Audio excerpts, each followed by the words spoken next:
Quando se fala em Israel, naturalmente se pensa num país que está localizado em uma zona de conflitos. Evidentemente que isso é verdade.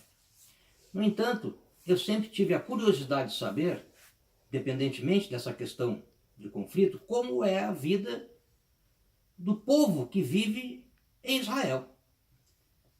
Li alguns livros muito interessantes, mas eu escolhi para comentar este livro aqui, Meu Israel, Viagem ao País onde o Céu e a Terra se Encontram, Sabrina Abreu. Por que eu escolhi esse livro para fazer um comentário nesse vídeo? Porque esse livro foi escrito por uma brasileira que lá viveu. Sônia Abreu é jornalista, pós-graduada em Comunicação e Imagens Midiáticas pela Universidade Federal de Minas Gerais. Entre 2007 e 2008 viveu em Israel.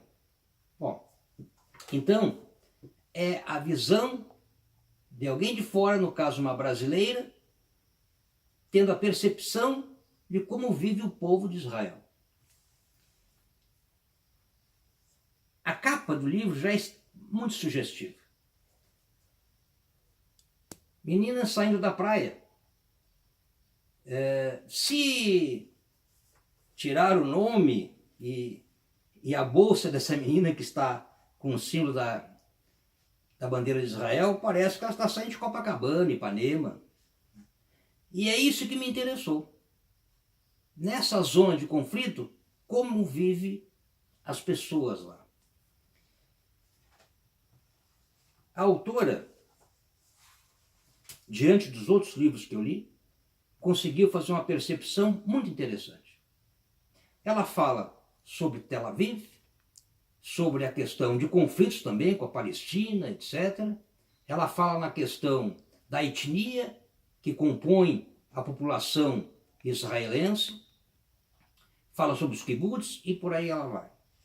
Sobre Tel Aviv, ela tem uma passagem muito interessante no livro. Diz ela, Tel Aviv é uma cidade bonita e metida.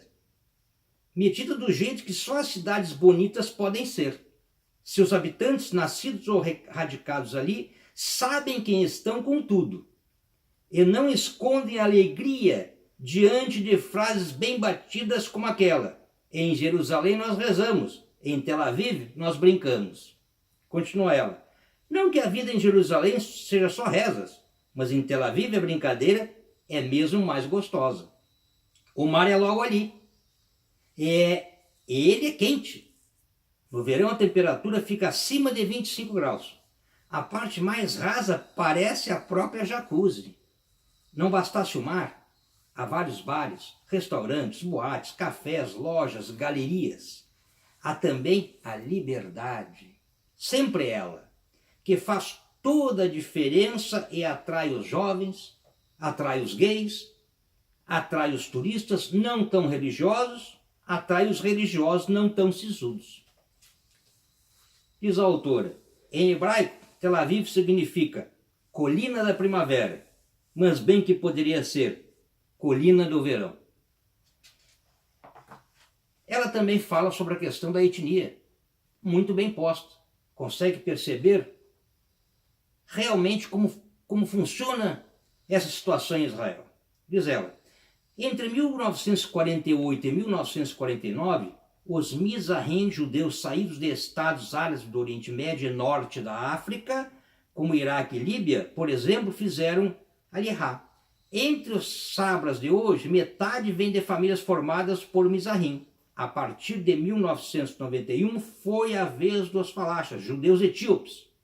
Começaram a imigração que acabou levando mais de 100 mil novos cidadãos para Israel ao longo dos anos 1990 e 2000.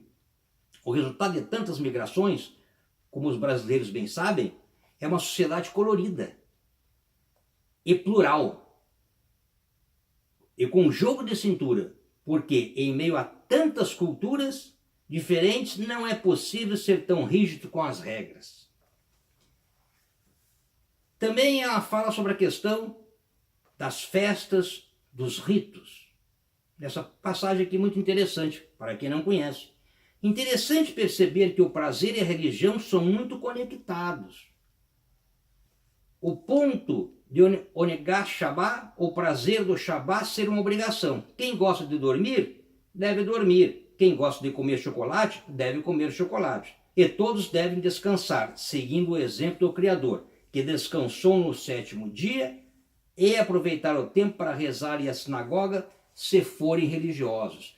Então, muito interessante, ela conseguiu, nesses 2 anos que ela esteve lá, magnífica percepção, fotografar todas essas questões do povo de Israel, como vive a questão da etnia, a questão dos conflitos da Palestina, com os palestinos, e a questão de Tel Aviv, uma cidade alegre, a questão de Jerusalém, uma cidade mais religiosa, a questão dos ritos, da religiosidade.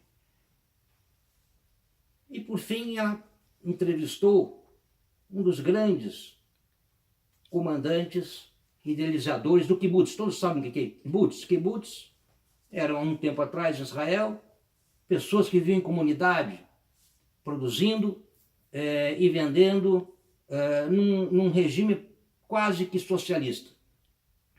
E diz lá, termina ela dizendo no livro, Beni Shiló, sobre a questão dessa mudança que houve nos kibbutz do socialismo para o capitalismo. Fala ele, a mudança do estilo de vida kibbutznik, do socialismo para o capitalismo, ele encara com naturalidade. Diz ele, era muito fácil ser socialista quando tudo que tínhamos a repartir era nada, sentencia ele. Bom, então, para quem se interessa para conhecer como vive o povo de Israel, eu indico esse livro dessa brasileira que lá viveu, Meu Israel, Sônia Abreu.